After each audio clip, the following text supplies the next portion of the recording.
Good afternoon. Welcome to the marketplace. Coming up, Bank of Ghana expected to receive $604 million today, which is the first tranche of the International Monetary Fund's $3 billion bailout. Meanwhile, government says it is working hard to meet the required benchmarks and conditions to fast-track disbursement of the second tranche of IMF cash.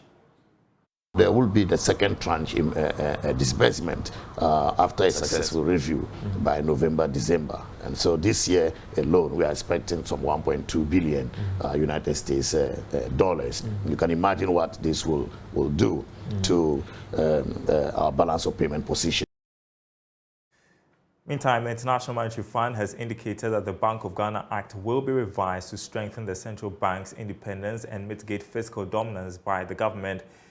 And some critics say the zero financing of the government budget by the Bank of Ghana must be backed by law. Also, IMF deal is coming with an increase in utility tariffs. The PRC has announced an increment in electricity and water charges, which could deplete the incomes of businesses. Ahead, we'll hear from some small business owners. My name is Daryl. Kwawu. Thanks for being with us. Details coming up.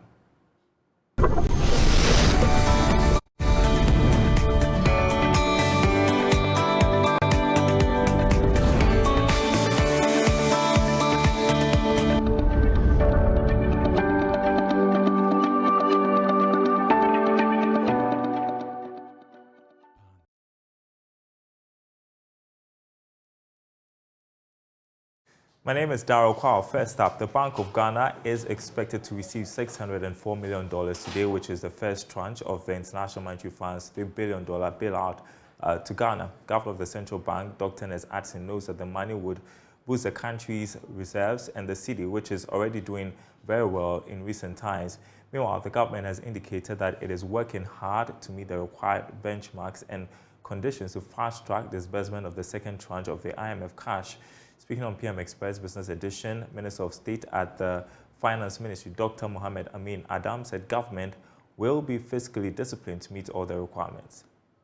Once our program has been approved, and we thank God for that, disbursements are going to start immediately. The first tranche of disbursement of 600 million US dollars will start immediately. And so we are expecting that within a week or two, that will drop in our accounts.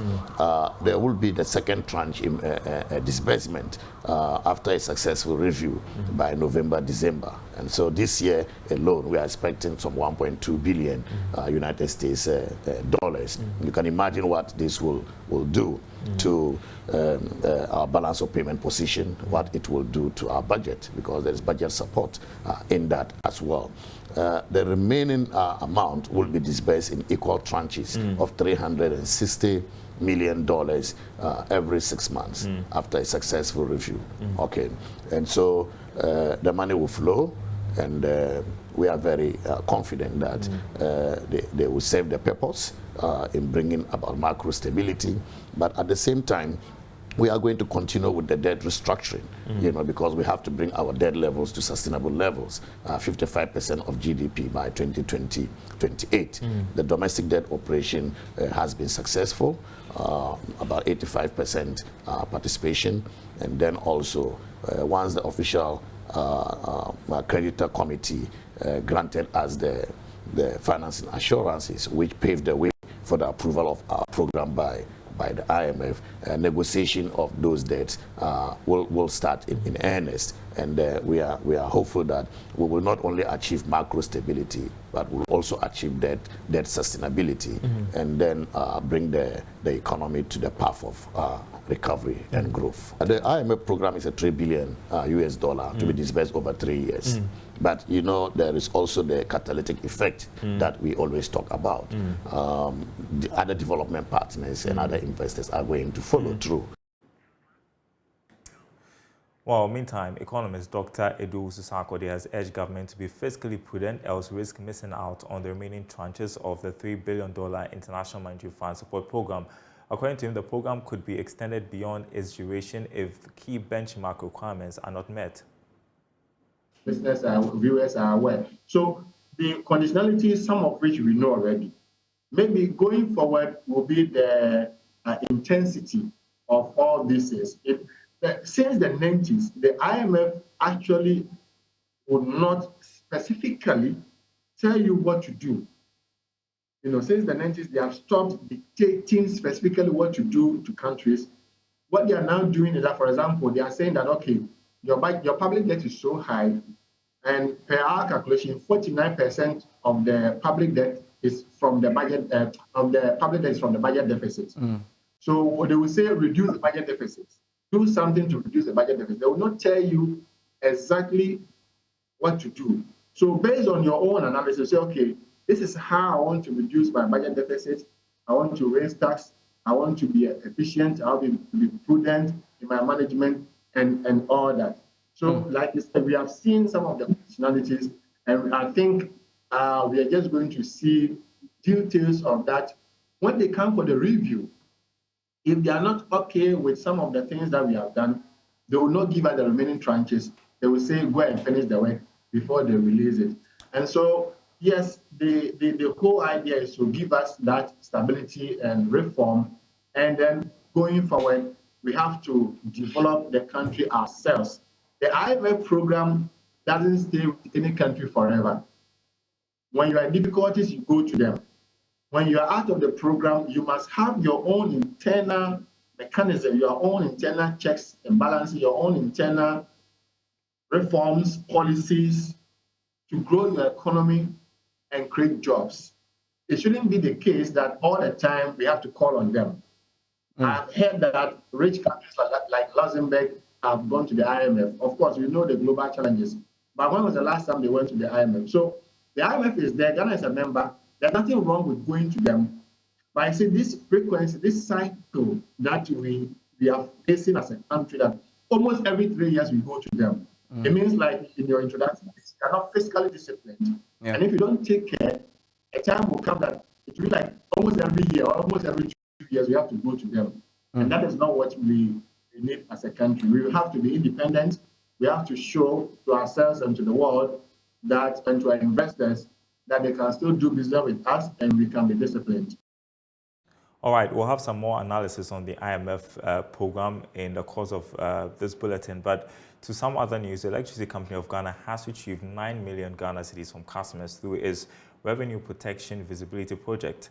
Launched in August last year, the power company has identified 11,000 illegalities and anomalies perpetrated by 50,000 customers visited in piloted areas as at May 16, 2023.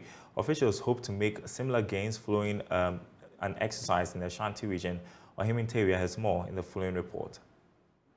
The Revenue Protection Visibility Project will see more ECG staff come face to face with customers as more personnel are dispatched into homes, industries, offices to pick information on meters, bills and illegal connections. It will also afford ECG staff the opportunity to reconcile information picked from the field with data available to the Electricity Company of Ghana.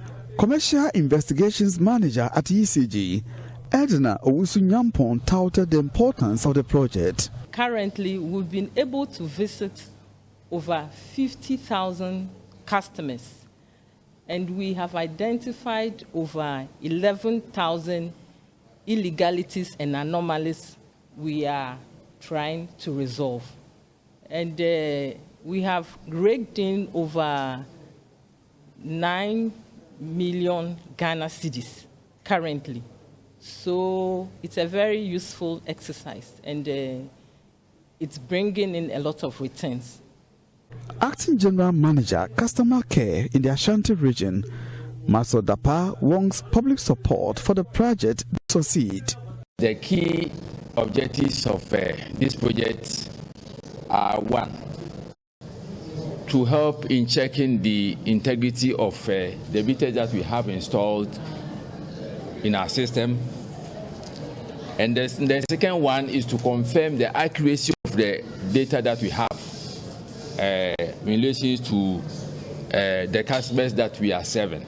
We expect that our customers right from today will be seeing people all over coming over to look at the meters that we have installed, and also be asking for bills that will help us to reconcile the data that we have in relation to the information that they have. And so we expect the kind cooperation of all our customers. We expect that they will make they will make the staff, they will give access to the staff to our meters, so that the work will be done in accordance to the plans that we have in place. Meanwhile, Ashanti Regional Director of the Revenue Protection Unit, Engineer Kofi Damso, warns defaulting customers to refrain from self-connection. We also want to take the opportunity to inform our customers that after the Agenda 2020, that is during the revenue mobilization exercise, we have got a lot of complaints of self-reconnection. That is those customers who we disconnected, they owe us. We disconnected, but they have refused to pay their bill, and they have refused to come to our offices to even enter into negotiations with us. So we just want to inform them that if anybody have done self-reconnection, he should do himself the honor or herself the honor and remove it. From Kumasi, for JoyNews, Oimeteria reporting. Now, Deputy Head of Special Investigations at the Internal Audit Agency, Frank Amedume, says weaknesses in the financial control systems of state institutions need to be tackled head-on with the support of all stakeholders. Speaking at the inauguration of audit committees for the health sector institutions under the Ghana Health Service in Sunyane, Mr. Amedume urged members to offer sound financial systems to curb the weakness in the management of public finances at various institutions. Precious Temevo has more. In the 2021 Auditor General's report, the majority of the over 1 million irregularities identified are on health institutions, a sign of weak internal control systems with consequences on national development. The formation of audit committees under the Public Financial Management Act 2016 is to improve control structures for the proper use of public resources. At the inauguration of 21 audit committees of the health sector institutions under the Ghana Health Service in the Bono East and Ahafo regions, Deputy Head of Special Investigations at the Internal Audit Agency, Frank Amedume, explained why the committee was restructured. They used to have the audit committees established some 2 years ago, but it was not functioning. The reason being that they have been challenged with funds. So based on that, the committee has been restructured, where they have 2 or more facilities coming under one committee for effective and economic reasons. Once they come together, we believe strongly that they will be able to put resources or pull resources together in order to support the committee functionally. He said public resources would be protected if committee members offer sound financial measures to curb the weak financial control systems. As a committee, they need to pursue the head of entity to implement the recommendations contained in internal auditors' quarterly reports. You're watching the marketplace. We're going back to issues to do with the IMF, and the International Monetary Fund has indicated that the Bank of Ghana Act will be revised to strengthen the central bank's independence and mitigate fiscal dominance by the government. According to the fund, the amendments to the Central Bank Act will feature a stricter limit for monetary financing mechanisms to monitor and enforce compliance and a clear definition of emergency situations, under which the limit can be temporarily lifted. Some critics have said an MOU signed between the Finance Ministry and the Bank of Ghana for zero financing of government budget is not enough to ensure compliance. Well, joining us on Zoom is research lead at GCP Capital, Courage Boutique. Good afternoon to you, Courage.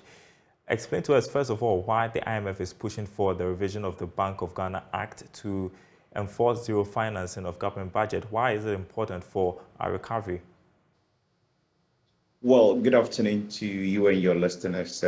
You will acknowledge that, yes, the current act allows deficit financing to some extent, some limited percentage of the previous year's revenue. Yes, the extraordinary situation of COVID in 2020 meant the Bank of Ghana went overboard in that regard, and I think the laws again allow that. But you look at the situation in 2022, where we've had over 40 billion of deficit financing coming from the central bank in the form of overdraft and other forms of financing, really, that is way above the threshold set.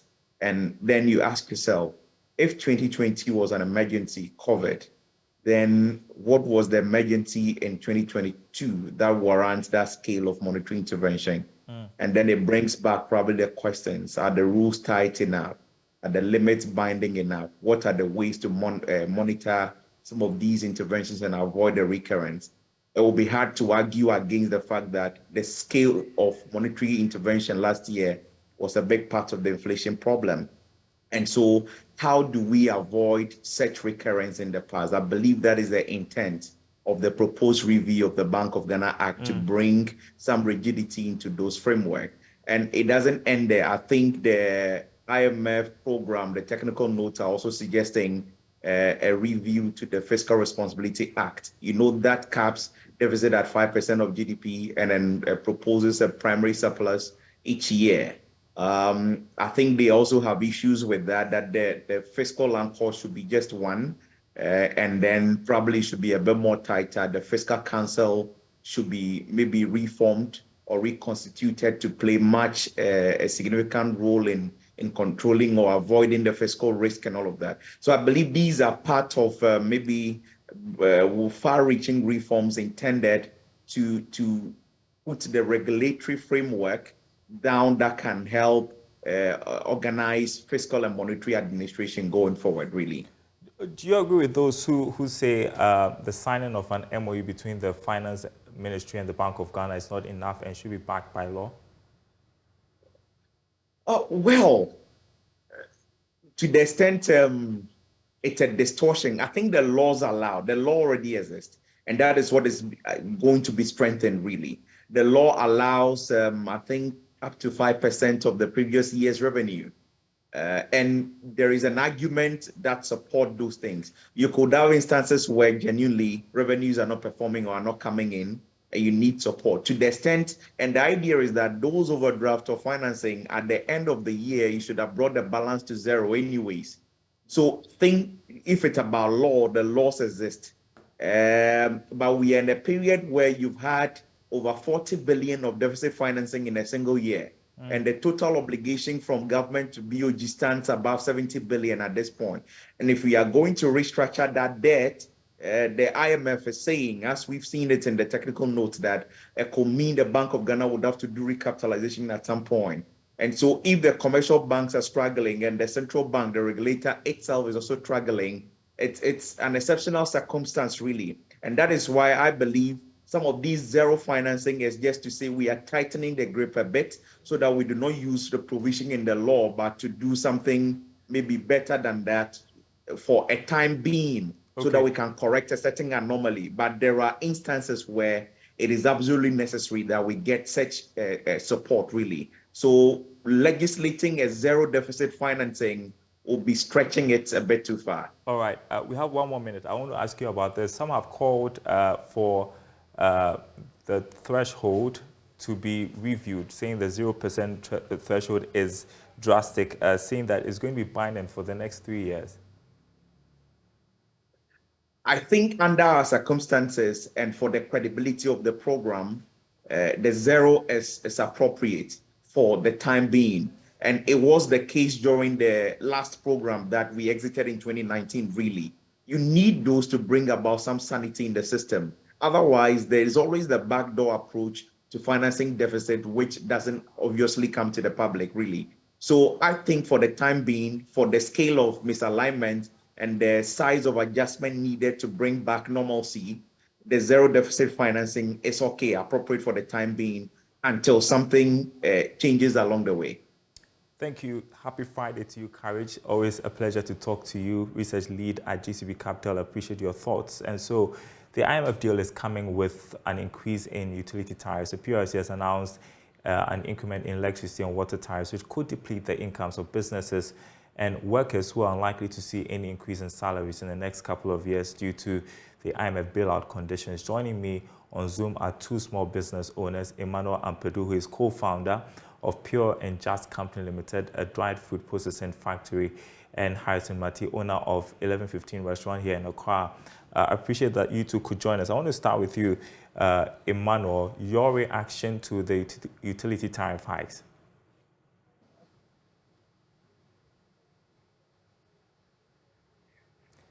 If you could unmute, Emmanuel. Yeah, so the utility tariffs, yeah, please can you hear me? Yeah, I can hear you.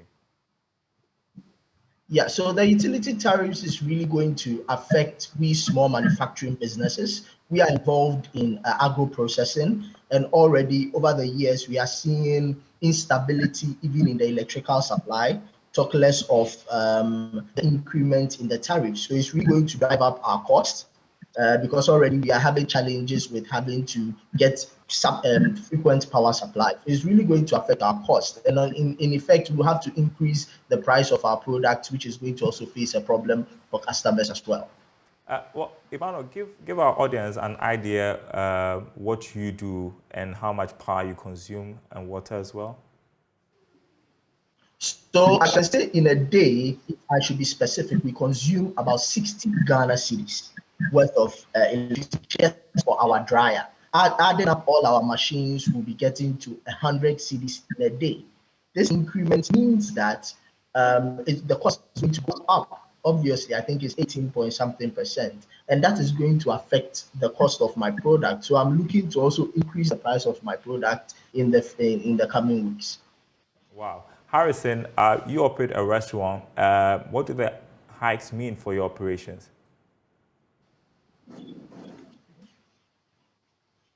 Hello. Harrison, if you can hear me, I was asking what the hikes mean for your operations as a restaurant owner. Daryl, so like Emmanuel mentioned, so operating costs will go high. I mean, it's already escalating. You don't know what to expect, because for me, once the price of power goes up, the person who I buy chicken from is going to charge me more for the chicken I buy. Almost everything is going to go up. So like Emmanuel mentioned, power, so my cost of using electricity will go up. If I'm doing 100 cities every 2 days, it's going to be 118 cities every 2 days. And we're also going to squeeze my margin. So my profit margin will squeeze. It means that I might end up delaying in paying salary. I might end up delaying in paying my suppliers, which will mean that my business might end up going down.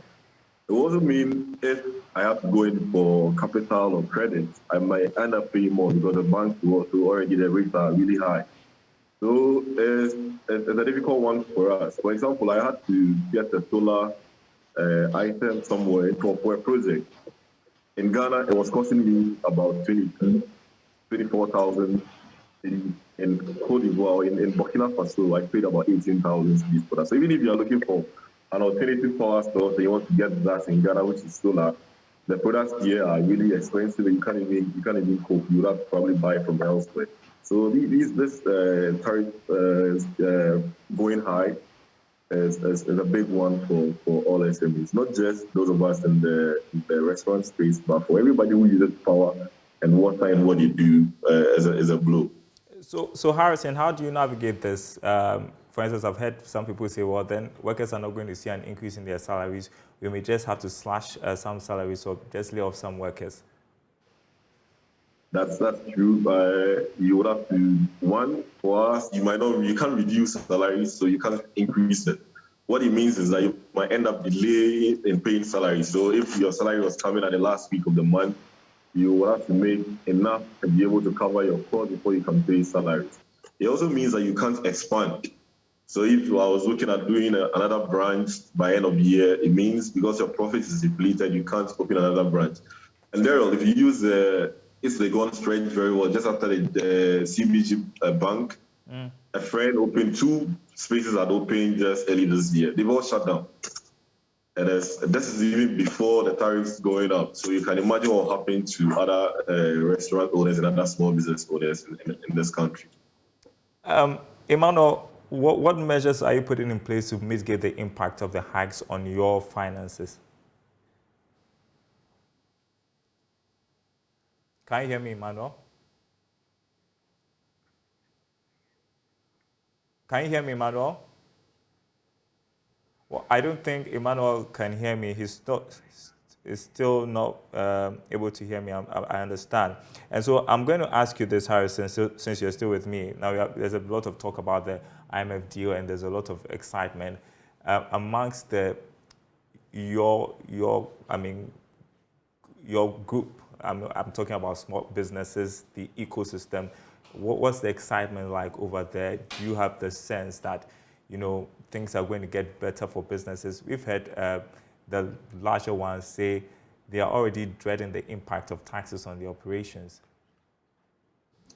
So, to some extent, there's a good one. At least we are hopeful that the city will be stable for some time. So the continuous change in price would probably be a thing of the past if we manage our economy well. But it also will come with some restrictions, which we are already experiencing. So there's a mixed feeling. And you would expect that we will not end up finding ourselves in this situation again. But if the right solutions are not put in place, if the right measures are not put in place in this economy, the same thing will happen. I also always say that most of these things, despite the mismanagement and everything that goes on in the economy, we as a people bring this upon ourselves. The taste for foreign goods, the taste for everything out of Ghana is also one reason why we go through all these challenges. So we need to either unlearn or find a new taste for Ghanaian products, find a new way to improve and support Ghanaian business. Because if we can all scale up and enjoy the economies of scale, some of these effects we can easily deal with it. So an increment of 18 cities shouldn't be a problem if you can actually produce a lot more and enjoy economies of scale. So as a mixed feeling, for me, someone who buys imported products for my work, I wish I could get chicken, for example, on the markets here, and not having to depend on frozen chicken. So if such businesses, poultry farms, everybody will benefit, because the moment the price goes up, it affects everybody on the chain. So that the poultry farmer, everybody, the pig farmer, everybody suffers. So if we can find a way around it, homegrown solutions, buy what we eat, what we grow, I'm sure that there will be some good news or some light at the end of the time. Okay, I have 1 minute. I'm going to give that to Emmanuel because I'm told he's joined us. I was just asking you how you are working to navigate the impact of the utility tariff hikes on your operations, Emmanuel, and what would you need to be cushioned in 1 minute if you can? Okay, so for us as a business, what we are planning to do is, I heard Mr. Harrison talking about scaling up. We want to scale up, but in doing so, we want to look at alternative means of energy. We are involved in the dry fruit sector, so using biomass to generate energy to power our dryers is one alternative that we are looking at. Even with that, there are challenges concerning that expertise and having the right engineers on ground and not having to bring them from overseas. Okay. So we are looking for that alternative, which involves a lot of research, a lot of cost as well, because that whole system is going to cost us thousands of dollars. However, we are looking at means to do that. All right, Emmanuel, thank you so much. This is certainly a conversation we will have to continue with. More news on our website, myjoyonline.com/business. My name is Daryl. Thanks for watching. We will be back next week. Stay tuned.